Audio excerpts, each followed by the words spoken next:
आप सभी अष्टम वर्ग के विद्यार्थियों का हार्दिक स्वागत करता हूं। आज के इस ऑनलाइन पढ़ाई में आज का विषय है संस्कृत व्याकरण और संस्कृत व्याकरण के भाग 12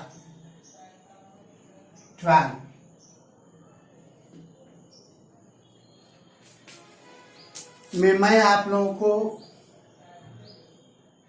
प्रत्यय के बारे में बताऊंगा। प्रत्यय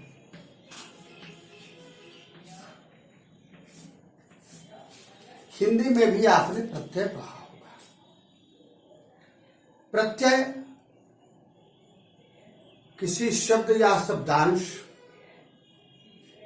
के अंत में लगता है, यानी वो शब्द होता है उसके बाद में ऐड कर दिया जाता है, जोड़ दिया जाता है,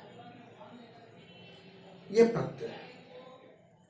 तो इसकी हम परिभाषा लिखेंगे। सबसे पहले इसकी परिभाषा लिखेंगे। प्रत्यय,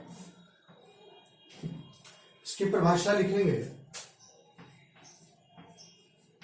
कि जिनके प्रयोग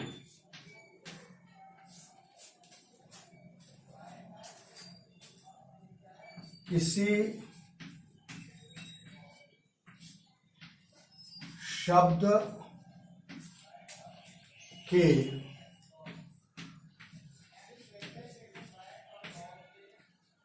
अंत में हो,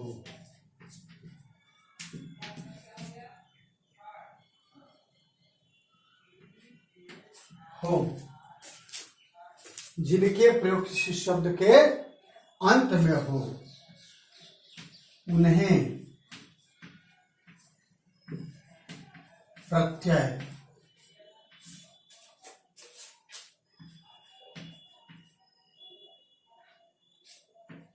कहे जाते हैं।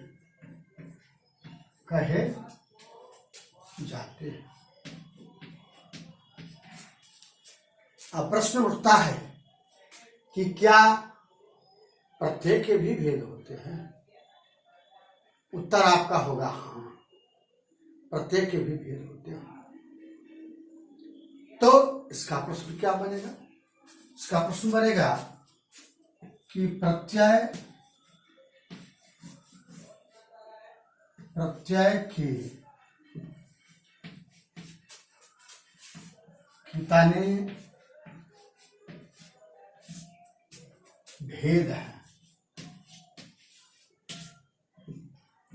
कितने भेद हैं? उत्तर होगा प्रत्यय के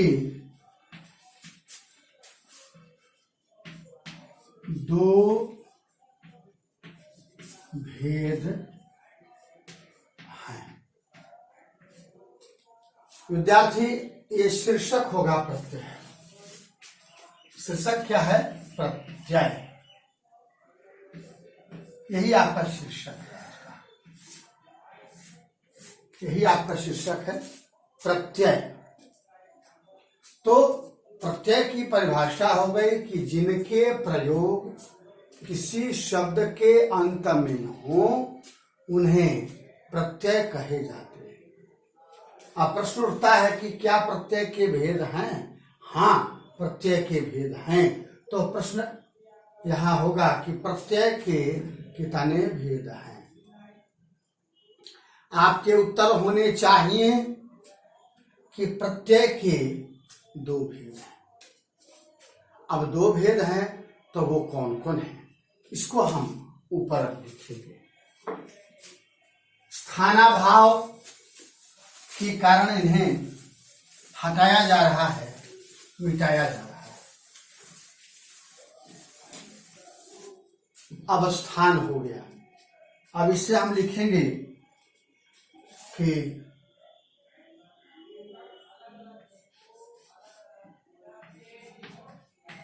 प्रत्यय के दो भेद हैं, दो भेद हैं। अब कौन कौन है ना? तो ये पहला होगा कृत प्रत्यय। कौन प्रत्यय? कृत प्रत्यय। अब प्रश्न उठता है तो कि प्रत्यय की जब परिभाषा होगी तो क्या इसके भेद कृत प्रत्यय की परिभाषा नहीं होगी? होगी। तो क्या लिखा जाएगा?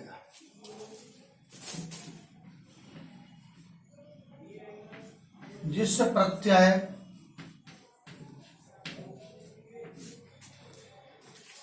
का प्रयोग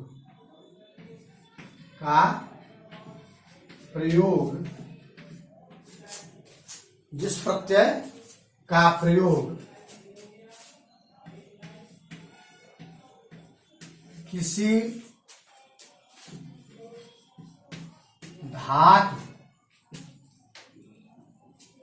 धातु के संबंध में मैं बताना चाहूंगा कि धातु क्या है। जिससे क्रिया होती है, क्रिया में करना, खाना, होना, पढ़ना, लिखना, जागना, उठना, बैठना, रोना, हंसना, सबका अगर ना हटा दिया जाए और जो बचेगा शेष रेस्ट में जो होगा वही धातु कहलाती है। ना जुड़ गया तो क्रिया, ना हट गई तो धातु। अब तो धातु और क्रिया में अंतर समझ गए। तो कृत प्रत्यय की परिभाषा हो गई कि जिस प्रत्यय का प्रयोग किसी धातु के अंत में हो उसे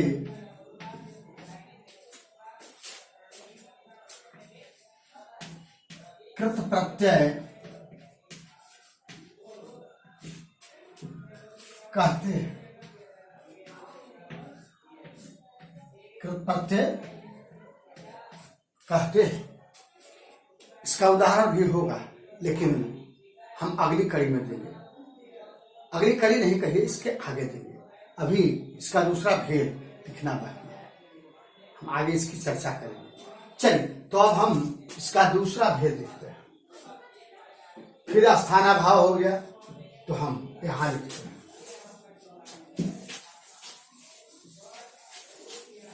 इसको लिख लिए, इसको लिख लेना है।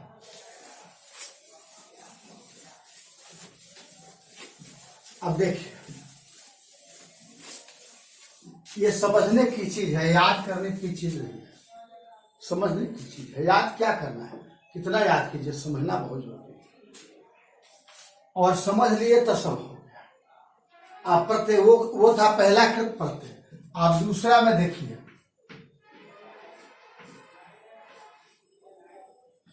तद्धित प्रत्यय। कृत प्रत्यय था, ये तद्धित प्रत्यय है। अब तद्धित प्रत्यय की भी परिभाषा होगी ना। ये जो तद्धित प्रत्यय है इसकी भी परिभाषा होगी, अवश्य होगी। तो क्या परिभाषा होगी कि जिसका प्रयोग किसी, यहां किन्हीं लिख दिया,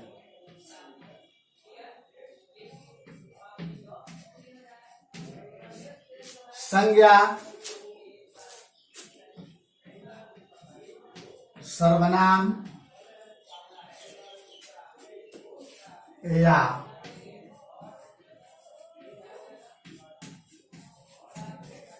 विशेषण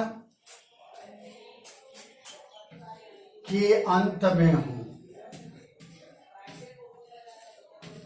अंत में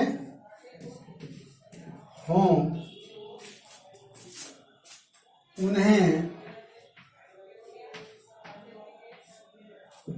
परिभाषा लिखते चलेगा, समझते चलेगा। उन्हें क्या कहते हैं? तद्धित प्रत्यय कहते हैं। तद्धित प्रत्यय कहते हैं।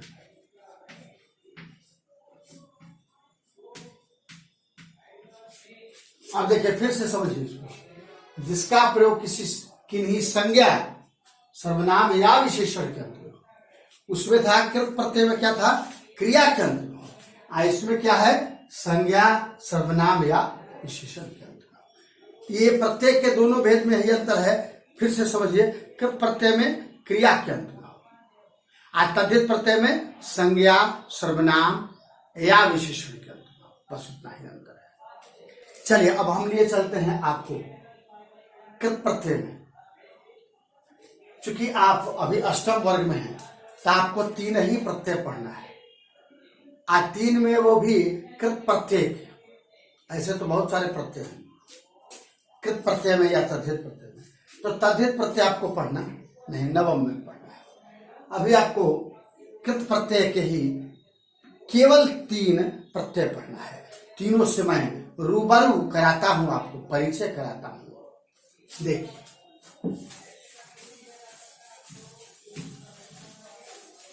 पहला प्रत्यय आपका है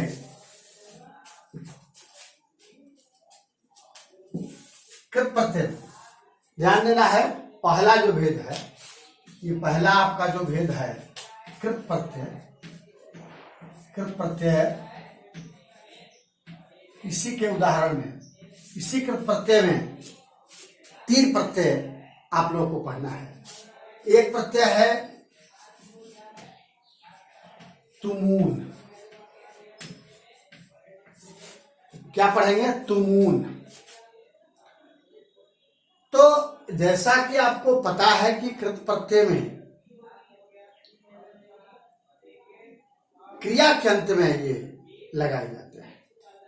अब जिस क्रिया के अंत में, यानी किसी धातु के अंत में जब तुमून प्रत्यय लगता है तो कैसे रूप बदलते हैं, इसको देखना है। पहले मैं बता दूं कि कैसे बदलता है। ये तुमून जो है ना बाबू, तुमून, तो ये जो तुम है आऊन है, तुम है और ऊन है, यही ना है, यह स्व-ना है। तुम है आऊन है, तो तुम है आऊन में है क्या कहते हैं कि ऊन को, ऊन का लोप कर देते हैं, तो बच जाएगा क्या, तुम। तो जब धातु के अंत में तुमून लगेगा तो यही पहचान है। ये तुम जो है यही पहचान है, या क्या है, पहचान है। अंत में तुम लगा हुआ हो तो समझ लीजिए कि वो निश्चित रूप से तुमन प्रत्यय है। अब इसका कुछ उदाहरण मैं आपको देना चाहूंगा। अब देखिए,